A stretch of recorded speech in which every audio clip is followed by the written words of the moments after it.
നമസ്കാരം, ഞാൻ doctor Thushan Thomas, Thiruvananthapuram KIMS ഹെൽത്തിലെ എൻഡോക്രിനോളജി വിഭാഗം ചീഫ് കൺസൾട്ടൻ്റ് ആണ്.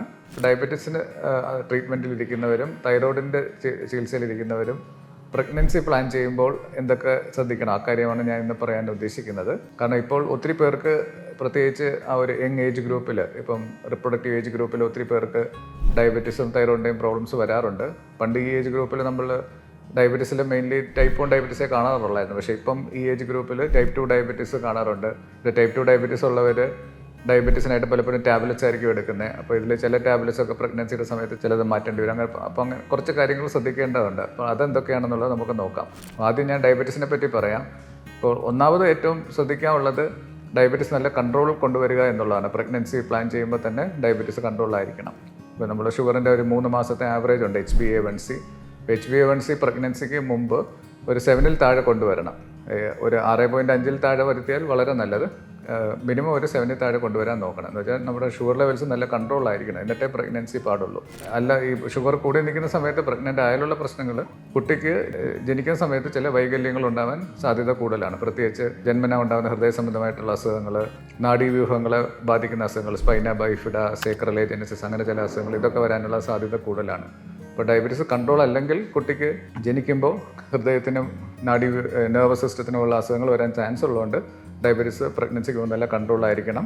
ഇപ്പോൾ HbA1c ഒരു 6.5 താഴെ വരുത്തിയാൽ വളരെ നല്ലത്. മിനിമം ഒരു 7-ൽ താഴെ വരണം. അതുപോലെ നമ്മുടെ വെറും വെയിലുള്ള ഷുഗർ ഒരു 100-ലെങ്കിലും താഴെ വരുത്തുകയും ഫുഡ് കഴിഞ്ഞ് 2 മണിക്കൂർ നോക്കുമ്പോൾ ഒരു 140-ൽ താഴെ വരുത്തുകയും ചെയ്യണം. പിന്നെ ശ്രദ്ധിക്കാനുള്ളത് ഡയബറ്റീസ് റിലേറ്റഡ് കോംപ്ലിക്കേഷൻസ് ഒന്നും വന്നിട്ടില്ല എന്നുള്ളത് നോക്കണം. കണ്ണ് ടെസ്റ്റ് ചെയ്യുക, കിഡ്നിയുടെ ഫംഗ്ഷനകത്ത് ക്രിയാറ്റിനും യൂറിനിൽ കൂടുതലുള്ള പ്രോട്ടീൻ്റെ അളവും രണ്ടും നോക്കണം.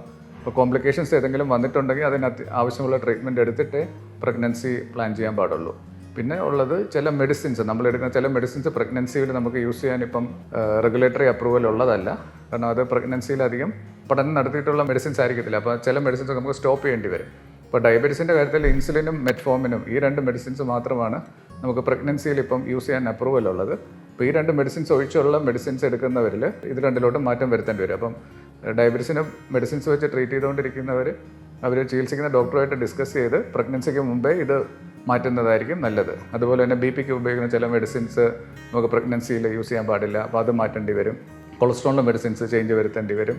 അപ്പോൾ അതുകൊണ്ട് മെഡിസിൻസിൻ്റെ ലിസ്റ്റ് ഏതൊക്കെയാണോ അത് നിങ്ങൾ ട്രീറ്റ് ചെയ്യുന്ന ഡോക്ടറെ കാണിച്ചിട്ട് അതിനകത്ത് ആവശ്യമുള്ള ചേഞ്ചസ് വരുത്തുകയാണ് പിന്നെ പ്രധാനമായിട്ടും വേണ്ടത്. ഡയബറ്റീസിനെ സംബന്ധിച്ചിടത്തോളം മെഡിസിൻസിൻ്റെ ചേഞ്ച് വരുത്താനുള്ളത് വരുത്തണം. കോംപ്ലിക്കേഷൻസിന് വേണ്ടി നോക്കണം. കോംപ്ലിക്കേഷൻസ് വന്നിട്ടുണ്ടെങ്കിൽ അതിനാവശ്യമായ ചികിത്സ എടുക്കണം പ്രഗ്നൻസിക്ക് മുമ്പ്. പിന്നെ നമ്മുടെ ബ്ലഡ് ഷുഗർ കൺട്രോൾ വേണ്ട ഒരു റേഞ്ചിൽ എത്തിക്കണം. അതിന് HbA1c 7-ൽ താഴെ കൊണ്ടുവരികയും വെറും വെയിറ്റിലും ഉള്ള ഷുഗർ 100-ൽ താഴെയും ആഫ്റ്റർ ഫുഡ് 2 മണിക്കൂർ കഴിഞ്ഞുള്ള ഒരു 140-ൽ താഴെ കൊണ്ടുവരികയും ചെയ്യണം. അപ്പോൾ ഇത്രയൊക്കെ നമ്മളൊരു വെൽ പ്ലാൻഡ് ആയിട്ട് ഒരു പ്രഗ്നൻസി നോക്കാവൂ ഡയബറ്റീസ് ഉള്ളവർ.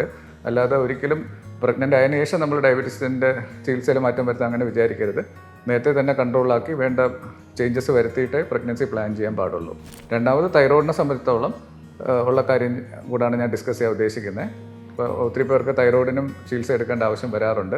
അപ്പോൾ തൈറോയിഡിന് മെഡിസിൻ, ഹൈപ്പോതൈറോയിഡിസം എന്ന അസുഖത്തിൽ തൈറോക്സിൻ എന്ന ടാബ്ലറ്റ് കഴിക്കുന്നവർ പ്രഗ്നൻസിക്ക് മുമ്പ് TSHൻ്റെ ലെവൽ ഒരു 2.5 താഴെ വരുത്തുന്നതാണ് അത്യുത്തമം. അപ്പോൾ നമ്മൾ കഴിക്കുന്ന ഡോസിൽ TSH അതിനേക്കാളും കൂടുതലാണെങ്കിൽ അതിൻ്റെ ഡോസിൽ വ്യതിയാനം വരുത്തി TSHൻ്റെ ലെവൽ 2.5 താഴെ വരുത്തി നോർമൽ റേഞ്ചിൽ കീപ്പ് ചെയ്യാൻ നോക്കണം. അപ്പോൾ അതിൻ്റെ തൈറോയിഡിൻ്റെ മെഡിസിൻ കഴിക്കുന്നവർ എപ്പോഴും ചികിത്സിക്കുന്ന ഡോക്ടറുമായിട്ട് പ്രഗ്നൻസി പ്ലാൻ ചെയ്യുന്നുണ്ടെങ്കിൽ ആ കാര്യം പറഞ്ഞ് മെഡിസിനിൽ ആവശ്യമായ ചേഞ്ച് വരുത്തേണ്ടതാണ്.